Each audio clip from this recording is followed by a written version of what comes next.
Good morning to Real People, Real Testimonies, where we like to show you that it doesn't matter where you come from in life, God can change anyone or have an effect on somebody. Amen. So today we've got Peter Smith with us. He's in his 70s. He's single, he doesn't have any kids or grandkids, and he is retired. So did you grow up in a Christian home, Peter? Not at all. No? That's fine. We've all got to start from somewhere, don't we? We all got to start somewhere. So what was your turning point in your life that made you decide to follow Jesus? Well, I guess it was a mate of mine got saved, a guy I used to do a lot of stuff with. And I was at a point where I thought there's got to be more to life than what I was doing. I was a singer in a rock and roll band and I was living the rock and roll life, sex, drugs and rock and roll. And there's got to be more to life than this. And he asked me to go along to a meeting put on by the Full Gospel Businessmen, all on end time stuff, so I was interested in that. And when we left the meeting, I didn't make a commitment there or anything, but on the way home in the car I said within myself, if you're a real God, you show me. And I guess he did. Wow, that's good because it shows you, like that's almost the ultimate dream for some people, isn't it? The sex, drugs and rock and roll scene. Yeah. But yeah, for you to see that wasn't the be all and end all. That's right. Yeah, that's good. Did you have like an instant change or was it a gradual change? I think a bit of both. I was a heavy drinker and smoking dope and all that stuff, and that went instantly.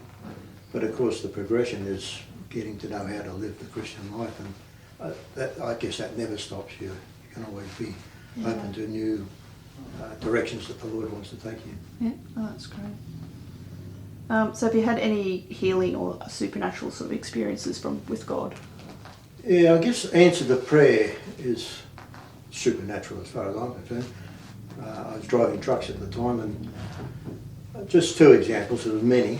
I used to do a delivery to this branch over the other side of town, and same forklift driver would unload me and load me.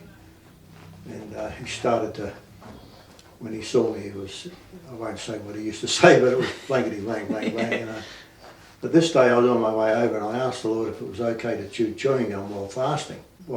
Have somebody in here give me a piece of chewing gum. So I get in there, unload the load, and the guy's putting the load back, put empty pallets back on the truck, and I'm ready there to get the paperwork signed, and he offered me a piece of chewing gum. And I said, I won't say his name, I said, you've just been used by God. And of course it was blankety blank, blank, blank. And I explained to him that, I prayed over that somebody in here would give me a piece of chewing gum. Now that piece of chewing gum is worth more than the gold, any piece of gold, So. Yeah. The other one was, back in the early 80s, there was a long bumper sticker. And I can't remember what it said, and this is why it's most important when you become a Christian to write things down, things that God's done in your life. Because I can't remember what the bumper sticker was, but the answer to prayer was, this car stopped in front of me and I had to stop it. And I read the bumper sticker. He chopped it up to mean something else, and that was the answer to my prayer that I was praying at the time. Oh, wow. And there's lots of things like that. I'll just give you two. Yeah, no, that's great. Thank you. So if you had to tell a non-believer why you are a Christian, why you are a Christian, what would you say to them?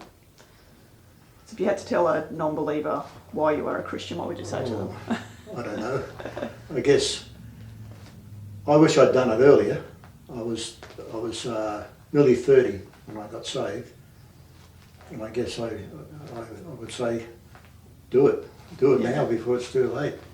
But I really wish I'd done it earlier. But God's blessed me in many ways. So That's good.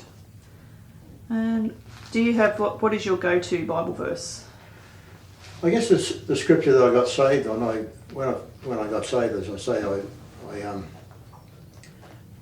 went to buy a Bible and I bought it in a place over on the other side of town, Chermside, because I didn't want anybody that knew me seeing me buying a Bible.